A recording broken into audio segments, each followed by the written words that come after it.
ونستغفره ونؤمن به ونتوكل عليه ونعوذ بالله من شرور أنفسنا ومن سيئات أعمالنا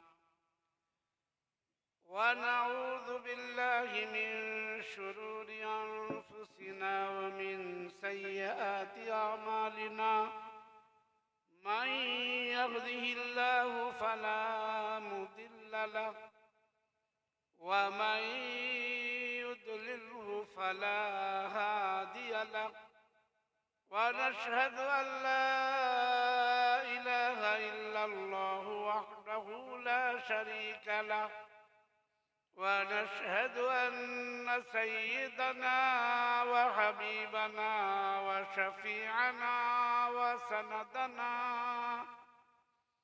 وهادينا ومرشدنا ومولانا محمدا عبده ورسوله صلى الله تعالى عليه وعلى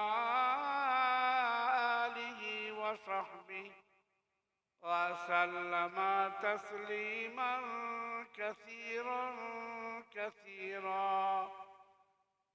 أما بعد فقد قال الله سبحانه وتعالى في كتابه العظيم: أعوذ بالله من الشيطان الرجيم. بسم الله الرحمن الرحيم.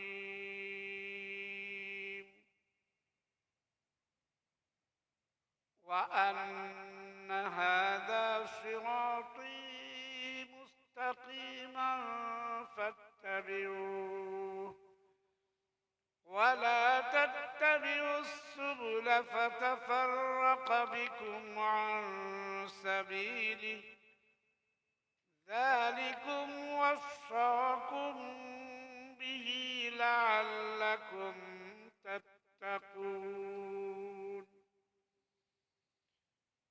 وقال الله سبحانه وتعالى: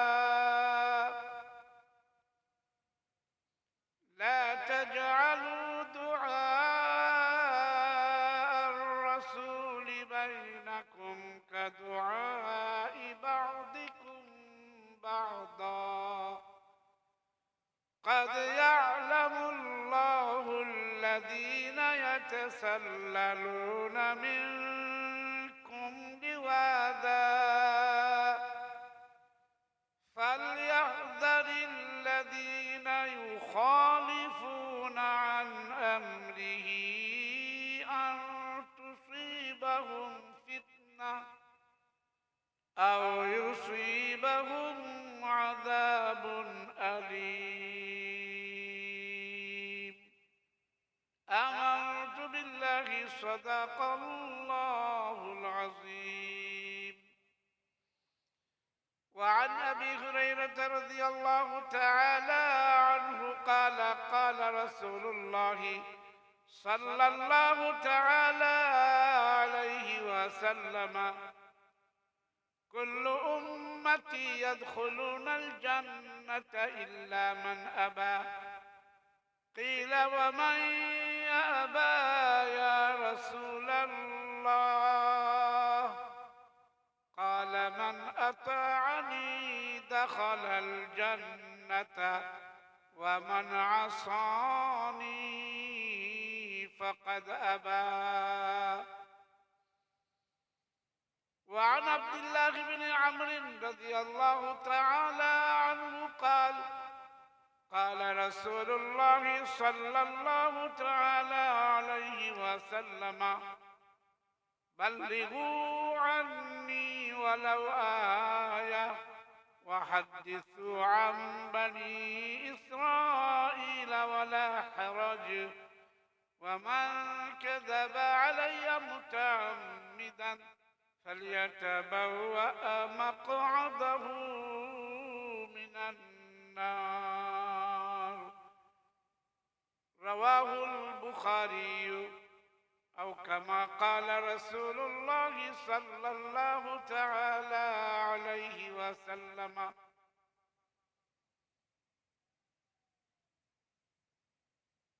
السلام عليكم ورحمة الله وبركاته. আমরা সবাই ভক্তির সাথে মহব্বতের সাথে দরবারে রিসালতে দরুদ শরীফের নজরানা পেশ করি। আল্লাহুম্মা সাল্লি আলা মুহাম্মাদিন ওয়া আলা আলি মুহাম্মাদ কামা সাল্লাইতা আলা ইব্রাহিম ওয়া আলা আলি ইব্রাহিম ইন্নাকা হামিদুম মাজিদ। اللهم بارك على محمد وعلى آل محمد كما باركت على إبراهيم وعلى آل إبراهيم إنك حميد مجيد. সম্মানিত সভাপতি সাহেব, মুআজ্জাজ মুকাররম উলামায়ে কেরাম, মুহতারাম দোস্তর বুজুর্গ, সম্মানিত ইমানদার ভাইয়েরা, সম্মানিত ইমানদার বাবাজিরা, পর্দার অন্তরালে উপবিষ্টা আমার সম্মানিতা ইমানদার মা ও বোনেরা, আল্লাহ তাআলা তিনি সৃষ্টিকর্তা আর তিনি হলেন পালনকর্তা আর তিনি হলেন একমাত্র রুজিদাতা, প্রতিপালক। এই দুনিয়াতে সির্ফ একজন হলেন সৃষ্টিকর্তা আর সারা বিশ্বের সবকিছু হলো সৃষ্টি। আল্লাহ সৃষ্টি করেছেন জমিন, আসমান আর তার মাঝখানে যা কিছু আছে সব আল্লাহ সৃষ্টি করেছেন। পারা নম্বর 11 সূরা ইউনুস। ইউনুস নবী আলাইহিস সালাতু ওয়াস সালামের পাক নামের সূরা, আয়াত নম্বর 3। স্বচ্ছ ভাষায় এবং দ্ব্যর্থহীন ভাষায় আল্লাহ তাআলা বলেছেন, ইন্না রাব্বাকুমুল্লাহুল্লাযী খালাকাস সামাওয়াতি ওয়াল আরদা ফি সিত্তাতি আইয়াম।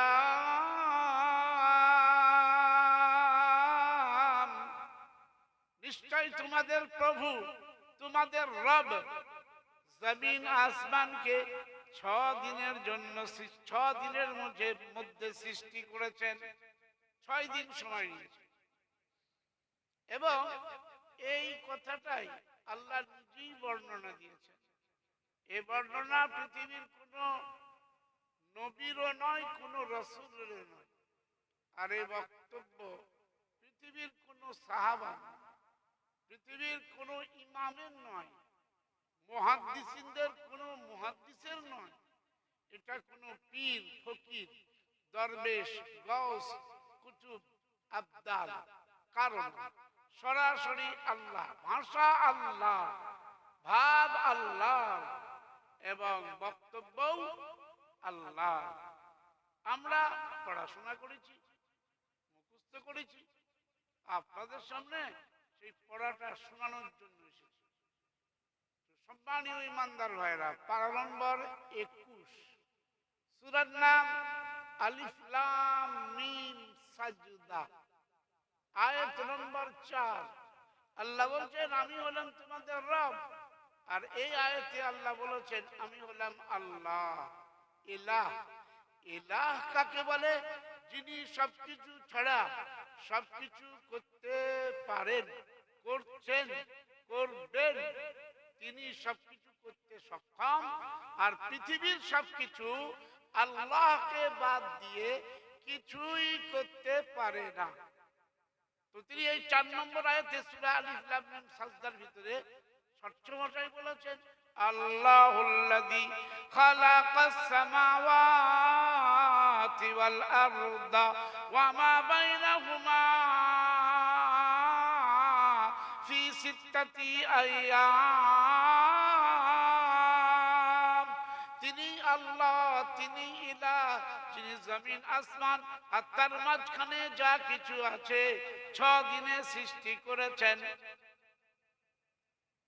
আলো আর অন্ধকারকে কে সৃষ্টি করেছেন? আল্লাহ।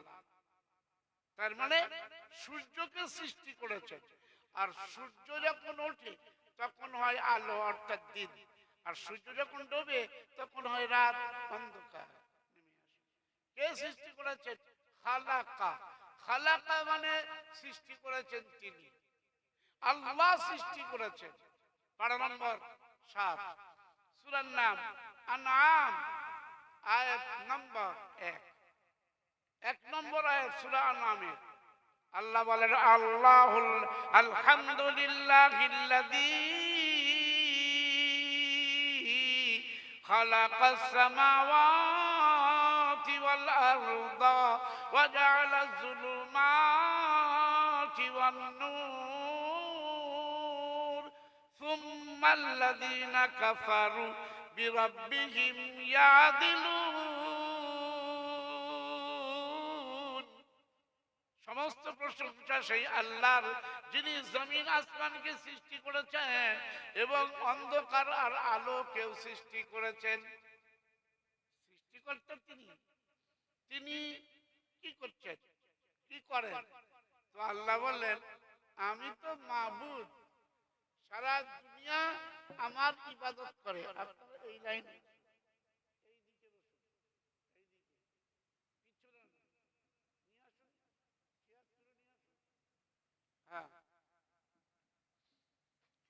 আল্লাহ বলেছেন যে আমি একমাত্র সৃষ্টিকর্তা। পৃথিবীতে সৃষ্টিকর্তা আর দ্বিতীয় কেউ নেই, হওয়ার সম্ভবই নয়। তিনি এই সেকেন্ডে, এই মুহূর্তে, এই পলকে আর এই নিঃশ্বাসে, প্রতি সেকেন্ডে প্রতি নিঃশ্বাসে কোটি কোটি সৃষ্টি করেই চলেছেন। এক সৃষ্টি করছেন তিনি মানুষকে, মায়ের পেটে মানুষকে সৃষ্টি করছেন, পশুদের পেটে পশু সৃষ্টি করছেন। এই সময় করছেন না? করছেন না? মুসলমানের মায়ের পেটে আল্লাহ সৃষ্টি করছেন, হিন্দুর মায়ের পেটে আল্লাহ সৃষ্টি করছেন, ইহুদিদের মায়ের পেটে কে সৃষ্টি করছেন? অন্য কেউ নয়, আল্লাহ সৃষ্টি করছেন। খ্রিস্টানদের মায়ের পেটে আল্লাহ সৃষ্টি করছেন। আচ্ছা, সাঁওতাল, বাউড়ি, কোল, ভিল, ডোম, মুচি, মুগ্ধফারা, শাড়ি, বাগদি, এদের মায়ের পেটে কে সৃষ্টি করছেন? আল্লাহ সৃষ্টি করছেন। হ্যাঁ, কেউ নেই সৃষ্টিকর্তা, তিনিই করছেন।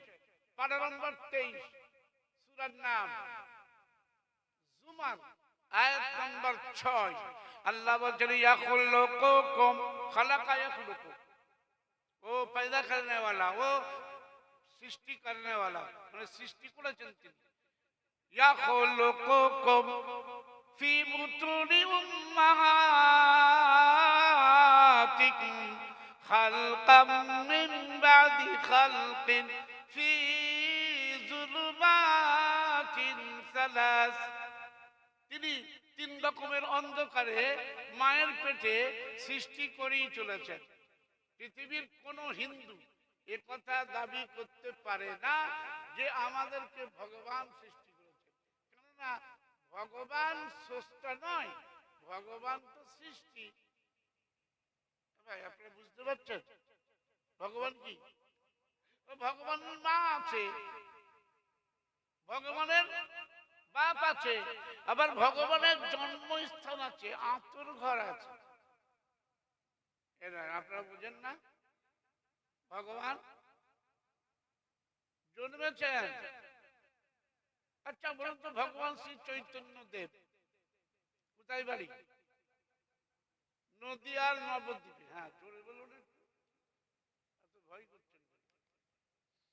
নদিয়ার নবদ্বীপে ভগবান, ভগবানের মা আছে, ভগবানের বাপ আছে, জন্মেছিলেন। আবার বহু ভগবান আছে যাদের আবার ভগবতী আছে। বুঝছেন না? বুঝছেন না? হ্যাঁ, ভগবতী। এই যে দেখছেন বিরাট খরচা করে বিরাট অনুষ্ঠানটা চলছে, কিন্তু আজকে এই মজমা যে জলসাটা হচ্ছে এখানে লোক কম। আপনি বলবেন ও জলসায় লোক আসে না। হ্যাঁ, আসবে কি করে? শয়তান আসতে দেয় না। শয়তান জানে, শয়তান জানে যে এরা যদি এই মজমায় বসে আর যদি আল্লাহর বক্তব্য শোনে, সরাসরি আল্লাহর বক্তব্য নিয়ে কোনো বক্তা যদি নিজের মতো বুঝাতে থাকে, ওটা কিন্তু বক্তার ধৃষ্টতা। আল্লাহ বলেছেন না, তুমি কোনো কিস্সা কাহানি গল্প গুজব করতে পারো না। তুমি যা বলবে, আমি যে পায়গাম দিচ্ছি সেই পায়গামটা তুমি মানুষের কাছে পৌঁছাও।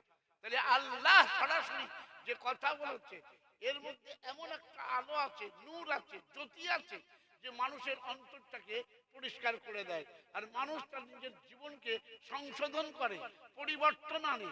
আচ্ছা, এতে শয়তানের খুব খুশি হয় কি না? শয়তান লেগে যায়। হ্যাঁ, শয়তানের ভালো লাগে না। আল্লাহ একথাও বলেছেন, যারা এই দ্বীনের মজমাতে বসে আর যারা নিজেদের জীবনের সংশোধন করে, পরিবর্তন করে, আল্লাহর দিকে ফিরে আসে, যারা ভুল পথকে ত্যাগ করে সঠিক পথকে, হিদায়াতের পথকে গ্রহণ করে, আল্লাহ তাদের সমস্ত গুনাহকে মাফ করে দেন। জোরে বলুন না সুবহানাল্লাহ বিহামদিহি।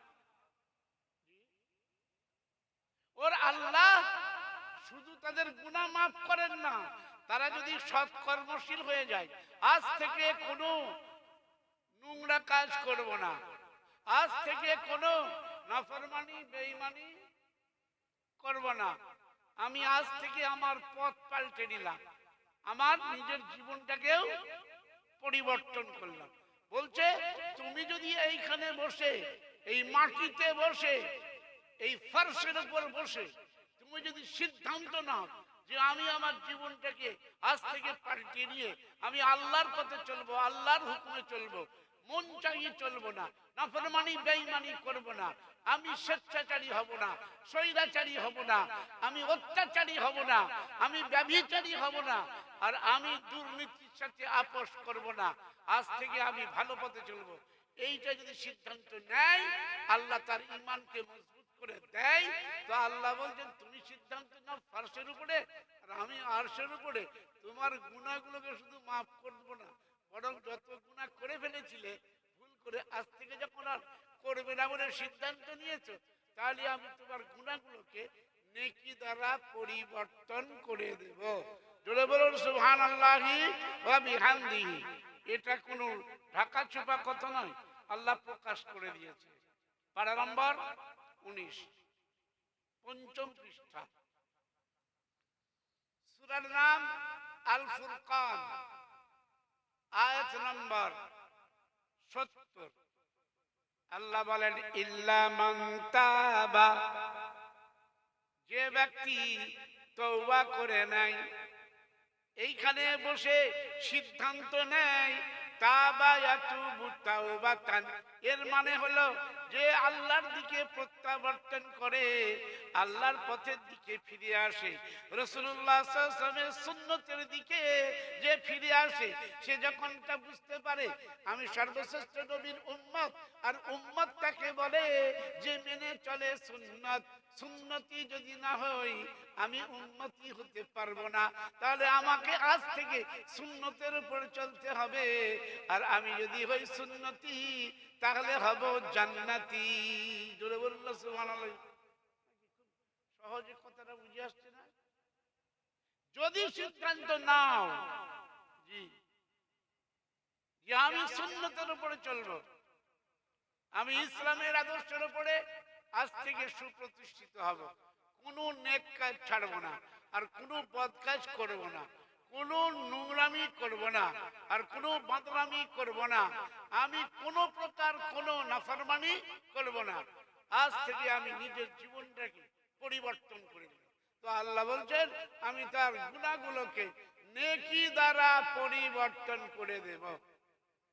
এখন মানুষ যদি 400 বেশি করে, হ্যাঁ, তো আল্লাহ কি 400 বেশি জানে না? আরে জানে না, জানে না। আমি যদি মনে করি ঠিক আছে বছরে একবার খুব ভালো করে জলসা দেবো, আরে জলসায় আসেই নিজে, তার কি এই ফায়দা হবে? আরে বলছেন না এখন কোনো লাভ হবে? এ তো শুধু জলসা শুনতে আসেনি, জলসা দেখতে এসেছে। আমার মনে হয় প্রত্যেকটা বাড়িতে গাদা গাদা করে মেহমান এসছে, গরু একটা দুটো 20টা গরু জমাই হয়েছে। আরে বলছেন না কেন ভাই? হ্যাঁ, খাওয়া দাওয়া খুব হচ্ছে নাকি বলেন? খালাতে বোন, মামাতে বোন, চাচাতে বোন, আর যত বোন সব চলে এসছে। বাড়িতে বাপের বাড়ি মেয়ের এসছে, জামাই এসছে, বিয়াই এসছে, বেয়ার এসছে। আরে বলছে গেল বড় বড় হাঁড়ি রান্না হয়েছে না হয়নি? 5 কিলো 10 কিলো গোশত নিয়েছে, খাওয়া দাওয়া চলছে, হই হুল্লোড় চলছে, হ্যাঁ, বেলিল্লাপনা চলছে। আপনারা সবাই বলুন বেলিল্লাপনা এটা কি ইসলামের আদর্শ? এটা কি জায়েজ কাজ না নাজায়েজ কাজ? এতে কি নেকি হবে না গুনাহ হবে? সবাই বলছে না, একটা লোক বলছে। আর অত পিছনে আপনাদের বললাম এই সামনে কেন পিছনে থাকেন? আমার ঘাড় বেঁকে যাবে। দুর্বাপুর সামনে আসেন। ভয় করছে, মনে করছে যে 3 চিল্লা ধরিয়ে যাবে। তবলিগের লোক তো মনে করছে 3 চিল্লাই ধরিয়ে যাবে। আরে বাবা, এখন 3 চিল্লার কথা বলছি না, এখন বলছি কুরআনে আল্লাহ কি বলেছে। কি ভাই, আমার বয়ান শুনবেন না আল্লাহর বয়ান? আল্লাহ বলছেন ইল্লা মান তাবা, এক, আগে তো তওবা করো। জি। 2 নম্বর বলছে ওয়া আমানা, ঈমানকে পাক্কা করে নাও। ওয়া আমিলা আমালান সালিহা, আজ থেকে সৎকর্মশীল হয়ে যাও, কোনো নোংরামি করো না, কোনো নাফরমানি করো না, আর কোনো বেঈমানি করো না। এই দুনিয়াটা সামান্য জীবন, আসল জীবন পরকালের জীবন। যদি তুমি নাফরমানি বেঈমানি করো, কবরে আসবে পেরেশানি, দুনিয়াতে আসবে পেরেশানি, হাসরের ময়দানে হবে পেরেশানি, আর জাহান্নামে শুধু পেরেশানি আর পেরেশানি। কি ঠিক তো? আল্লাহ বলছেন আমার প্রাণের বান্দারা, যদি তোমরা সীমা লঙ্ঘন করো, সীমা লঙ্ঘন তার মানে নাফরমানি বেঈমানি, তো আমি জানি তুমি কেন করছো। দুনিয়াতে একটু বিলাসিতা চাও, টাকা পয়সা বেশি চাও। যদি বলে রুজি রোজগারের জন্য খাটাখাটনি করছি, এটা 100 ভাগের মধ্যে 99 ভাগ মিথ্যে কথা। দুনিয়াতে মানুষ যা কিছু কাজ কারবার করছে, এ শুধু একটাই নিয়ত, কি করে বড় লোক হব, কি করে ধনী হব। সবাই শুনছেন আপনারা? কি করে कोटि कोटि टकर मालिक हो। अल्लाह ने फरमाया रोटी मेरे जिम्मे में है, रोटी मैं खिलाऊंगा। और ये बंदा बोलता है रोटी में मुझे कशफी नहीं है, रोटी द्वारा हमार काज चलबे ना, हमको तो कोटी चाहिए और कोठी चाहिए। देखें ना ग्रामेर मध्य रास्ता नहीं घाट नहीं, किंतु ওরে বাবা মার্বেল পাথরের বাড়ি আছে। আপনারা বলেন না কেন কিছু? হ্যাঁ, ঠিক বলছি না ভুল বলছি? हमको रोटी चाहिए या कोटी? কোটি কোটি টাকার মালিক হতে চায়। যত মানুষ আছে বাবা, এই চারটা বিছানো মাটিতে, বাঁশ দিয়ে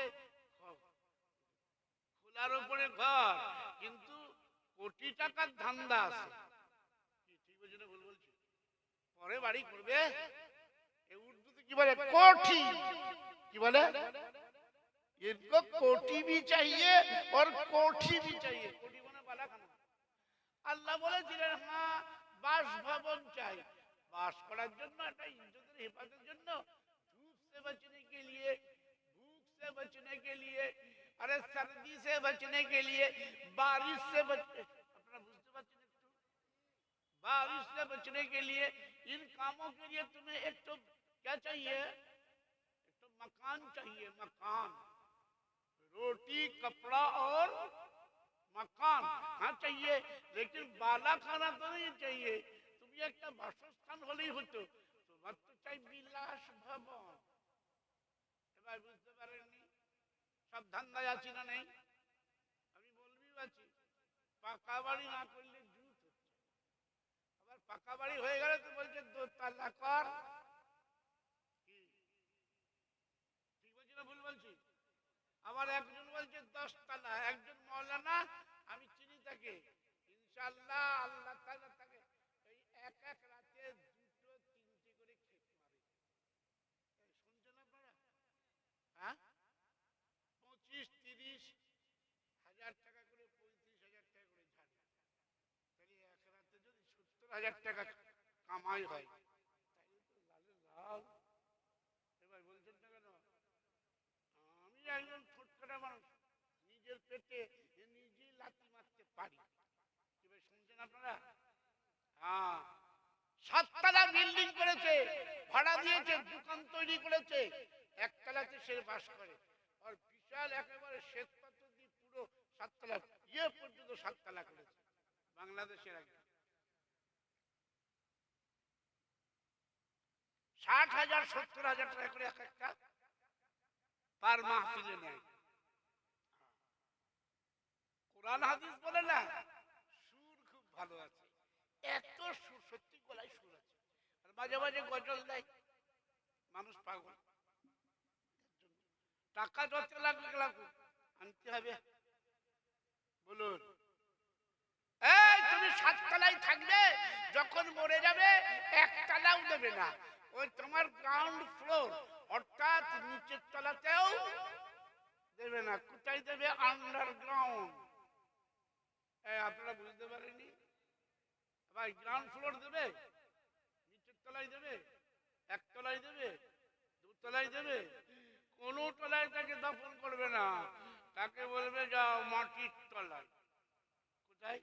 বলে তুমি কি এত বড় বিল্ডিং করলে? বললে তা হবে না বাবু। এমনকি শোনো, যে ব্যক্তি মরে যাবে তাকে গোসল দেওয়ার পর একটুখানি তাকে আদর করে তুলতে হবে, আর তোলার পর একটা ঠ্যাং উঁচু করতে হবে, আর তার পাছার ভিতরে ঢিলাড়ি হাত ঢুকাতে হবে। এই ভাই বলছেন না কেন? বলছেন না কেন? এ ভাই আপনারা জানেন না মুর্দাকে গোসল দেওয়ার জন্য? তার মানে কি? আহারে যাহা মলে পরিণত হইয়াছে, আর পানাহারে যাহা মূত্রে পরিণত হয়েছে, সেই মল মূত্রটাও ওই তোমার আখেরাতে নিয়ে যাওয়ার অনুমতি নাই। বাপু এইখানেই হেগে ফেলো, এইখানেই উঠে ফেলো। এবার শুনছেন আপনারা? আরো 1 বালতি পানি লাগে লাগুক, তোমার পাছাটা ধুইয়ে দেবে ওই লোক এরকম করে। এই পাছায় হাত দিয়ে এখন আপনাকে কেউ হাত দিতে দেবে? আরে বলছে না কেন? নুনুতে হাত দিতে দেবে কেউ? হ্যাঁ ছোট 4 বছরের 5 বছরের খুচরো উম্মত, হ্যাঁ তাকে যদি আপনি নুনুতে হাত দিতে যান তখন সে কিন্তু মা আরে চিৎকার করবে। আর যদি জোর করে হাত দিতে যান, নানা দাদারা একটু মাঝে মাঝে মজাক করে, আপনার হাতে কামড়ে দেবে। কি আরে এত বড় পীর ফকির দরবেশ বেটা শুয়ে আছে, আর তার পাছার ভিতরে 3টে ঢিলা ঢুকিয়ে, উপর থেকে নিচে, নিচে থেকে উপরে, উপর থেকে নিচে 3টে ঢিলা ঢুকাচ্ছে, সে কিছুই বলছে না, চুপ করে শুয়ে আছে। কি ভাই ঠিক বলছি না ভুল বলছি? হ্যাঁ কিছুই বলছে। আবার একটা ঢিলা নিয়ে তার অজায়গায় ছুঁয়াচ্ছে, মানে পেশাবের জায়গাটা এরকম করে। হ্যাঁ আল্লাহ বলছে এই তোমার অজায়গায় হাত দিলেও তুমি নড়তেও পারবে না, চড়তেও পারবে না। আর তুমি যদি বলো এখন মুর্দা যদি এরকম একটা মানে কোনো দিয়ে গুঁতো মারে, দেনে ওয়ালাকে, তাকে গোসল দিতে পারবেন তো? এই লাও, হ্যাঁ বলে এই শালা কোথায় হাত দিচ্ছি রে? এখন কোন মুর্দা যদি এরকম একটা গুচ্ছ মারে তো সেখানে কে কে গোসল দিতে যাবে বলো? কার কই যে 10 কেজি জি পালাবে? কে বললো পালাবে? এত সাহস? আরে যদি কোনোদিন মুর্দা এরকম করে তাকে একটা গুচ্ছ মারে তো বলবে বাবা ওর কবর করার আগে আমার কবর কর, বলবে ব্যাস। কি ঠিক বলছি না ভুল বলছি বলে? হ্যাঁ ইন্তেকাল হয়ে যাবে, হার্ট অ্যাটাক করবে।